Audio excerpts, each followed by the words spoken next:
Halo semuanya, kembali lagi bersama saya dan saya akan memberikan tips untuk membuat tape dari singkong yang manis dan lembut seperti kayak ini nih. Nah, lembut banget kan hasilnya. Ini adalah hasil dari tape singkong yang saya buat dan saya cabut dari kebun saya sendiri. Pertama-tama kita kupas singkong yang sudah kita cabut ataupun kita beli dari pasar ya. Kita kupas kulitnya sampai bersih ya. Saya membuat kurang lebih 2 kilo singkong ya. Ini sudah bersih, saya kupas semua kulitnya. Kita cuci dengan air yang mengalir sampai bersih ya. Saya mencuci 3 kali cucian berulang.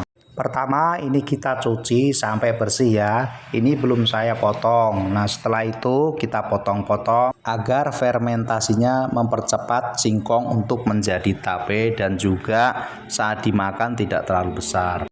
Setelah dipotong kita cuci lagi. Ini adalah cucian yang kedua agar lebih bersih lagi ya. Nah kemudian ini adalah tahap yang ketiga dalam saya mencuci singkong yang sudah dipotong dengan air bersih yang mengalir ya. Kemudian kita tiriskan. Kemudian pencucian di tahap akhir ini adalah saatnya untuk kita masukkan ke dalam panci yang berisi air bersih. Kemudian kita letakkan di atas tungku kompor, lalu kita nyalakan apinya. Saat merebus kita gunakan api sedang saja ya teman-teman. Kita akan rebus singkong kurang lebih 15 menit ya, jangan terlalu lama agar hasil dari tapenya bagus dan empuk semua. Karena kalau terlalu lama menjadi lembek dan tape akan menjadi lembek sampai mendidih ya. Kalau sudah mendidih 15 menit lah kurang lebih, kita angkat dan tiriskan. Sebelumnya saya siapkan nampan yang alasi daun pisang agar saat kita tuang singkong yang masih panas tidak langsung terkena nampannya ya. Ini juga mempercepat singkongnya agar lebih cepat dingin. Kenapa harus nunggu dingin? Supaya hasil tapenya nanti matangnya sempurna, tidak ada yang merongkol gitu ya. Ini adalah penampakan singkong setelah kita rebus ya. Nah kelihatan ngepul banget tuh. Kita diamkan sampai dingin, pokoknya kurang lebih ya 2 jam lah. Kita tinggal santai dulu, lalu kita siapkan wadah berikutnya untuk fermentasi tape singkong ya. Ini saya menggunakan baskom plastik yang saya alasi dasarnya menggunakan daun pisang agar fermentasinya berhasil dengan baik dan singkong matang dengan sempurna. Setelah itu kita gunakan ragi ya.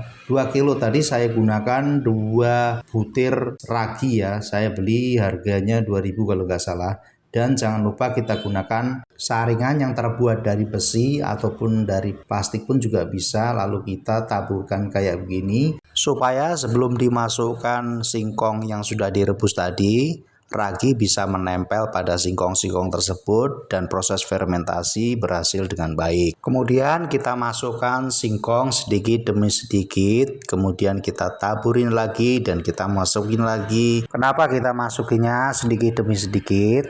Agar ragi yang kita tabur tadi rata dan kena di singkongnya semua, jadi fermentasinya berhasil dengan baik dan bagus. Kalau teman-teman ingin mencobanya di rumah dan mengikuti tutorial yang ada di video ini dengan sabar, pasti berhasil dan tapenya anti gagal dan sempurna hasilnya. Lalu kita tutup dengan daun pisang ya. Sebelum kita membuat tape jangan lupa sediakan daun pisang ya untuk menutup agar fermentasinya berhasil dengan sempurna.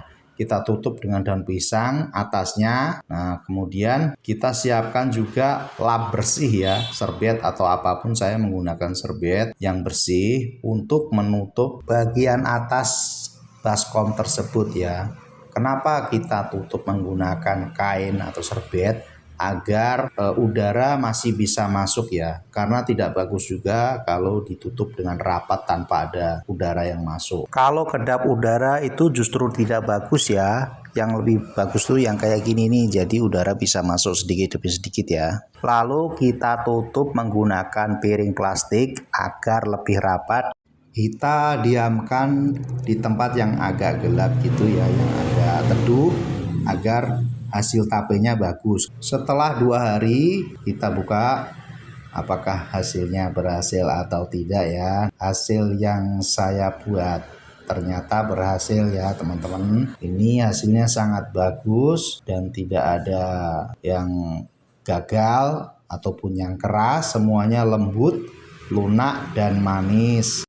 Ini cocok juga buat usaha sendiri bila teman-teman ingin membuat tape atau membuat es tape ya. Nah, ini saya akan mencobanya dan rasanya enak sekali, lembut, manisnya pas ya.